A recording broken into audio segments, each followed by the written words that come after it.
Jornal da Alterosa. Oferecimento. Prefeitura de Belo Horizonte. Em caso de dúvida sobre a Covid-19, acesse pbh.gov.br/coronavírus. E Grupo Ortep. Mais de 50 anos de experiência em controle de ponto, controle de acesso e segurança eletrônica. Boa noite. 97 pessoas já morreram pelo coronavírus em Minas Gerais. Foram 3 novos registros. Um deles aqui em BH. No dia 2 deste mês faleceu uma idosa de 69 anos. Não foi informado se ela tinha outros tipos de doença. Dos 97 mortos, 13 não tinham fatores de risco. 77 mortos tinham mais de 60 anos. Agora são 109 óbitos em investigação. Minas Gerais tem agora 2.605 casos confirmados de coronavírus. O número de casos suspeitos é de 91.618. A doença no estado, confira no mapa, a região central tem 1.235 registros. No Triângulo Mineiro e Alto Paranaíba são 343 casos. 187 deles estão em Uberlândia, onde 8 pessoas morreram. A Zona da Mata apresenta 303 casos. Juiz de Fora tem 219 e 6 mortes. E na região sul, são 298 registros. Pouso Alegre tem 43 casos e 3 mortes. 202 cidades mineiras têm casos confirmados do novo coronavírus. Vamos agora ao gráfico da Covid-19 em BH. No início de maio, eram 626. Os números foram crescendo até chegar a 857 casos confirmados e entre eles as 23 mortes. Aqui em BH, 59 profissionais de saúde estão com a Covid-19, segundo dados da Prefeitura. 1.540 servidores foram testados e 134 ainda estão em investigação. Pois é, e depois de dizer que BH estava infestada de coronavírus e que caixões estavam sendo enterrados com pedra e madeira, a mulher que gravou o vídeo prestou depoimento à Polícia Civil e divulgou um pedido de desculpas. Pedi desculpa, pedi perdão para o prefeito de BH, para o governador, Estado de Minas Gerais e para as famílias que se sentiram entristecidas com aquilo. Quero aqui diante, de todos pedir desculpa, perdão.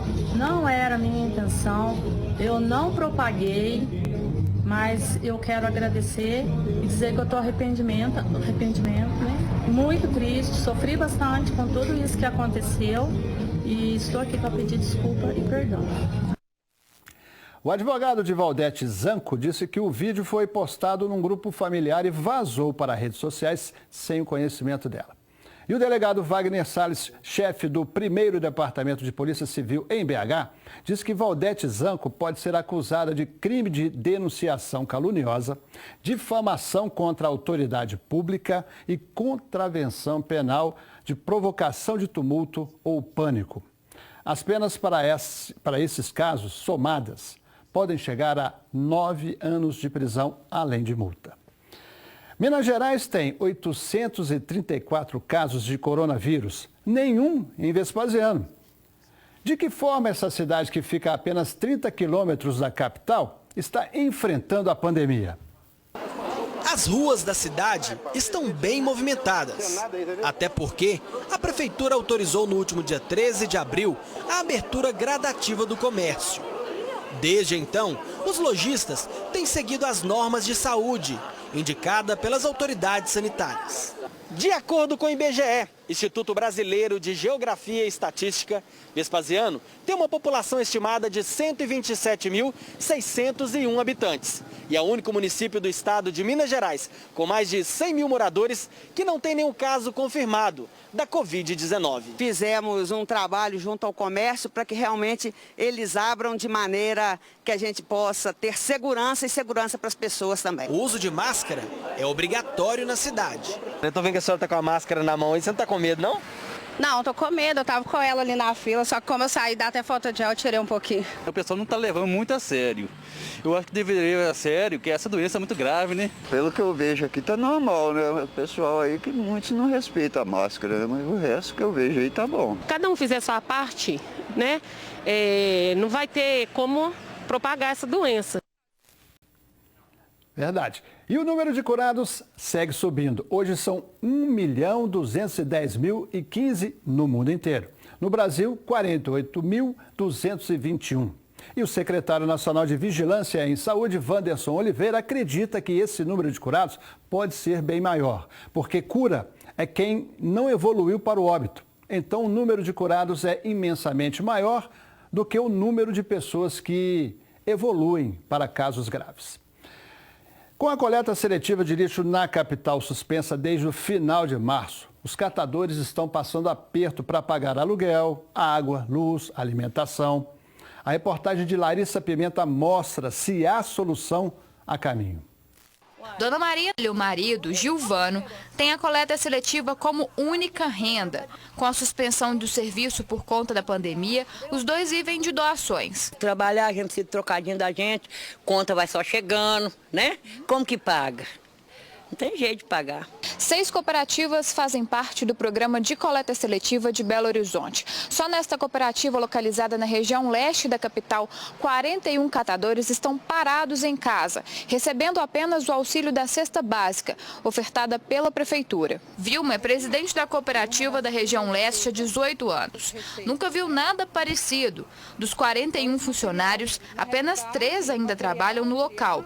Com o pouco que restou dos recicláveis, quando eles acabarem, os trabalhadores serão dispensados. A gente tem também uma responsabilidade social com esses trabalhadores e assim, o relato deles é o seguinte: a gente não quer ficar em casa, a gente quer trabalhar, a gente precisa trabalhar, porque a maioria também paga aluguel, e ainda que você receba um benefício ou uma cesta, mas assim, não supre todas as necessidades. A Prefeitura de Belo Horizonte informou que ainda não há uma previsão de retomada dos serviços. Estamos estudando alternativas.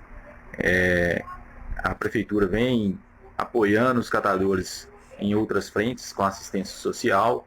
Inclusive, eles foram incluídos no programa de doação de cestas básicas. Mas, por enquanto, em relação à retomada dos serviços, ainda não tivemos uma maneira de viabilizar isso sem que tenha risco aos catadores.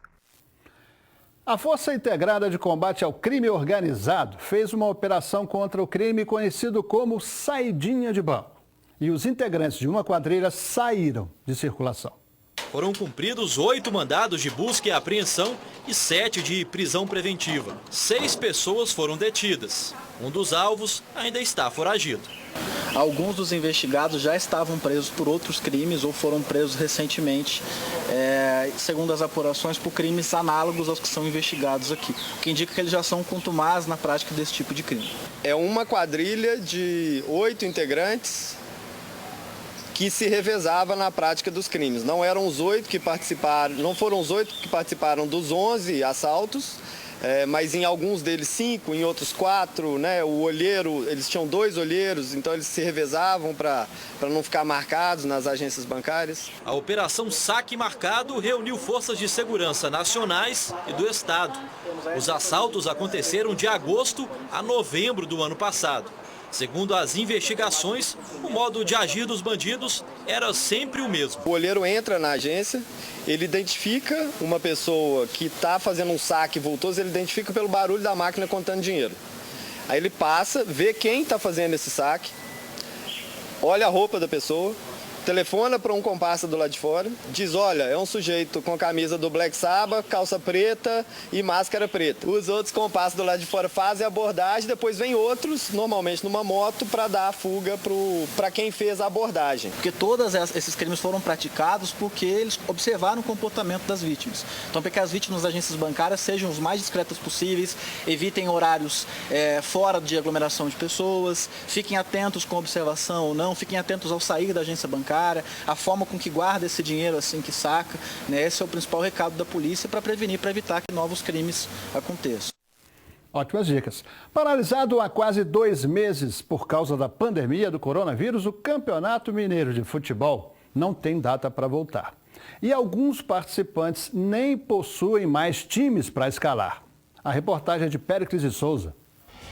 A bola correu solta no futebol mineiro até a 9ª rodada. Disputada com portões fechados, foi o primeiro sinal. Aí o campeonato parou. A partir de 15 de março, o coronavírus entrou em campo de vez. Passou a assombrar o mundo, mudou hábitos, tempos de pandemia. Resultado, tirou o fôlego financeiro dos clubes, principalmente os do interior. O Patrocinense, que vinha bem na tabela, em 6º lugar, não resistiu 15 dias. Desistiu da Série D do Campeonato Brasileiro que iria disputar e rescindiu o contrato com todos os jogadores. A URT de Patos de Minas demitiu a maioria dos atletas, manteve apenas os da base, enquanto o Uberlândia quitou a folha de março e suspendeu os contratos no futebol. O Vila Nova, de Nova Lima, também optou pela demissão geral, mas com a promessa de recontratação caso o Campeonato Mineiro volte ou para a disputa da Série D do Brasileiro, na vaga do Patrocinense. Tombense, Coimbra e Tupinambás ainda resistem. Já os dois times do sul de Minas viviam momentos distintos antes da parada da competição. A Caldense, de Poços de Caldas, vinha bem, lutava por uma vaga nas semifinais e parou em 4º lugar, enquanto o Boa Esporte, de Varginha, estava rondando a zona do rebaixamento. No final, respirou um pouco mais aliviado e fechou em 9º lugar. O curioso é que os dois times tinham festas programadas e preparadas, mas o coronavírus tirou o brilho. O Boa completou 73 anos no dia 30 de abril. Anunciou 3 reforços, mas por causa da pandemia de Covid-19, as celebrações e o anúncio aconteceram longe do torcedor. Já o presidente da Caldense, dias antes, tinha anunciado uma medida drástica. No dia 26, encerraram os contratos e foram todos cancelados para economizarmos, evitarmos gastos desnecessários. A decisão coincidiu com um fato histórico. Há 5 anos, em 2015, a Caldense chegava à final do Campeonato Mineiro, ficou em 2º lugar, mas levou o título de campeã do interior de forma memorável. A festa, para relembrar a data, a pandemia ofuscou. Isso. Os estragos estão feitos. A torcida e a expectativa de todos agora é pela volta do campeonato. Só que ainda não se sabe como e quando. Nosso campeonato da primeira divisão ele tem uma série de particularidades. Por exemplo, ele já prevê a possibilidade dos clubes rescindirem os contratos com o campeonato em andamento e contratarem novos atletas. O importante é que a federação, sabendo desse momento e sabendo que cada uma das equipes vai precisar ir de um período, talvez, para conseguir readaptar os seus jogadores, a federação tem se comprometido a conceder às equipes um período de pré-temporada. A federação concederá aos clubes um período de pré-temporada que vai de 15 a 30 dias, sendo que o período desejável são 30 dias. Resta aguardar. O futebol parou, mas para o torcedor, o espetáculo tem de continuar. Afinal, bola rolando é uma paixão que envolve o corpo e abraça a alma. Estamos todos com saudades, né? O Dia das Mães está chegando. Depois dos abraços virtuais, faça sua homenagem à sua mãe através do Classicarinho Dia das Mães do Jornal Estado de Minas. Uma página especial, exclusiva para você declarar todo o seu amor pela sua mãe. Por apenas R$ 30, a sua mensagem será publicada no impresso e na versão digital do Estado de Minas, deste domingo. Ligue agora, 3263-5404 ou vá à loja do Estado de Minas, na Avenida Getúlio Vargas, 291, bairro Funcionários, em BH. Mas atenção, é só até amanhã, das 10 da manhã às 6h30 da tarde, hein? Assinantes do Estado de Minas têm o benefício do Clube A. 10% de desconto no Classicarinho Dia das Mães. Depois do intervalo, veja pessoas ligadas ao futebol pisando na bola em tempos de isolamento social. Futebol Society, cerveja, abraços e selfies. Tudo que o isolamento social não permite aconteceu numa quadra de Santa Luzia, região metropolitana de BH. E o que é mais surpreendente? Com a participação de 2 jogadores profissionais do Atlético. Neste vídeo você acompanha a jogada e o gol de Otero. Animado, ele festeja com o parceiro, ignorando totalmente as orientações contra a pandemia do coronavírus. De vermelho, o Casares também participa animadamente da peladinha de futsal. As fotos que você verá na sequência mostram a proximidade dos parças. Nessa mesa com cerveja e aglomeração de vermelho estava o Meia Casares. Já era 00:30 dessa terça-feira. Otero já havia saído. após a transmissão ao vivo do vídeo numa rede social de um dos participantes da resenha. Nesta foto, a quadra vazia, você vai ver na sequência, aí de novo o gol do Otero, a festinha, né? O Casares deixou o local às 1h30 da manhã. O Atlético disse em nota que a recomendação é para que os jogadores fiquem em casa. Ambos serão orientados novamente e serão submetidos a testes antes da volta dos treinos, que continua sem data. E a Guarda Municipal foi conferir uma denúncia de aglomeração na sede da Máfia Azul, uma das torcidas organizadas do Cruzeiro. Era churrasco, Lauro Lopes? Cerca de 60 pessoas estariam reunidas no local. O vídeo enviado por um telespectador mostra a ação da Guarda Municipal. De acordo com a Secretaria de Segurança e Prevenção, o grupo fazia um churrasco no momento da abordagem. O motivo do encontro era a montagem de cestas básicas para doações. A guarda chegou à sede da Máfia Azul, que fica no Barro Preto, depois de uma denúncia anônima. A reunião foi encerrada e as portas fechadas. Como não houve resistência, o alvará do local não precisou ser recolhido pela corporação. Dois maus exemplos, né? Na volta do intervalo, o Jornal da Alterosa mostra estudantes do Enem e os operários da construção civil enfrentando bem a pandemia do coronavírus. Minescap, Dia das... A construção civil em Belo Horizonte mantém o ritmo, mesmo em tempos de quarentena. Veja com Vitor Moreira. Nessa obra na região centro-sul de Belo Horizonte, o trabalho segue a todo vapor, mas com as medidas de higienização. Todos os funcionários foram orientados em palestras e com avisos espalhados pelo local. Espalhamos, o álcool em gel por toda a obra. Nós estamos higienizando as ferramentas após o uso, fizemos escalonamento de funcionários na hora do almoço. Considerado serviço essencial pelo governo de Minas, as obras permanecem em todo o estado. Nós estamos contratando, inclusive, temos funcionários novos contratados na semana passada. Não afetou nada na obra. Segundo o presidente do Sindicato da Indústria da Construção Civil de Minas Gerais, todas as empresas estão passando por fiscalizações de higiene. Todos os protocolos de saúde estão seguidos pelas empresas associadas. Não tivemos nenhum relato ainda oficial de algum caso do Covid em empresas associadas, pelo menos oficialmente ninguém nos informou. Em Minas Gerais, de acordo com o sindicato, são 250 canteiros de obras em atividade em 550 municípios. Até o momento, não houve queda no setor, mas a preocupação é para os próximos 3 meses. Nós achamos que a velocidade de venda pode cair, mas, por incrível que pareça, assim, no meio dessa confusão toda, a gente tem relatos de empresas, principalmente das empresas que mexem com Minha Casa Minha Vida, que continuam vendendo. Não com a mesma velocidade de final de 19, mas com uma velocidade até razoável para o momento. E esse ano vai ter Enem? Está marcado para novembro, mas como a pandemia do novo coronavírus mudou a rotina de todos? Os estudantes estão se preparando de que forma para o exame, hein? Todo dia, no mesmo horário, Ana Luísa junta os materiais e segue rumo ao pré-vestibular. Mas em tempos de pandemia, sem sair de casa. É assim, por videoconferência, que ela acompanha os conteúdos. Transdução é o vírus que consegue pegar um material genético de uma bactéria e passar para outra. Quando ele entra nela e vai reproduzir, eles podem levar um pedacinho do material genético de uma para outra bactéria. Eu estou acordando cedo normalmente, tomo meu café e estou seguindo o protocolo normal, como se eu estivesse tendo aula presencial. E a Ana Luísa, que pretende cursar medicina, não pode perder o ritmo na mesa de estudos. Por enquanto, a prova do Enem está mantida. O Exame Nacional do Ensino Médio deve acontecer na primeira semana de novembro. E as inscrições já começam na próxima semana.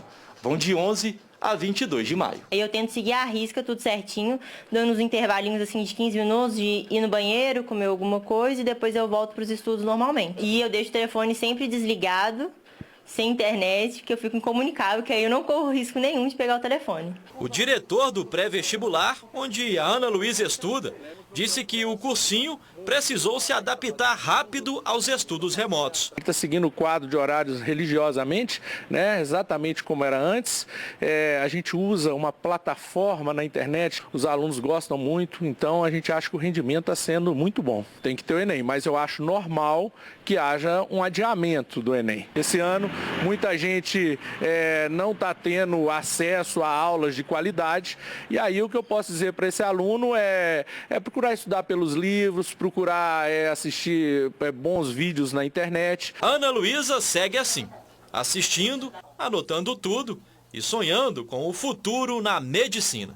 Meu sonho mesmo é fazer medicina, me tornar uma grande médica, ajudar o máximo de pessoas que eu conseguir, trabalhar nos hospitais, principalmente no SUS, que eu acho um local muito bom de trabalho. Siga seus sonhos e vamos todos nos cuidar da Covid-19, né? Fique em casa quando puder. A gente viu nessa edição o quanto é criminoso e perigoso fake news. Então, a todos uma boa noite. Fique agora com o SBT Brasil. Um abraço, até amanhã.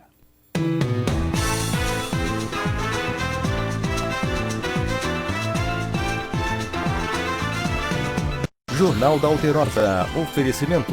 Prefeitura de Belo Horizonte. Em caso de dúvida sobre a Covid-19, acesse pbh.gov.br/coronavírus. E Grupo Ortep. Mais de 50 anos de experiência em controle de ponto, controle de acesso e segurança eletrônica.